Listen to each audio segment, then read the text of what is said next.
Hey guys, so I got an idea from my head. It's like distortion corruption version of Sonic characters. So here we have Corrupted Rogue, Survivor Tails. The one that got revived was basically just still Cream, but here's the twist. When she got sacrificed, she got brought back to life by the one and only Distorted One. And she still has control, and with her special necklace, she can communicate with the corrupted.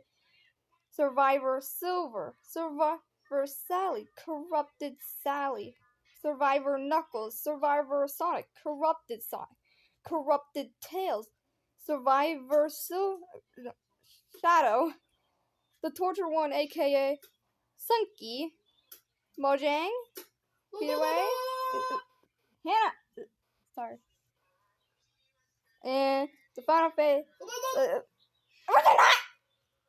The final phase of Corrupted Sonic, and if you know Sonic EYX, Hannah! You do it to me, so why can't I not do it to you?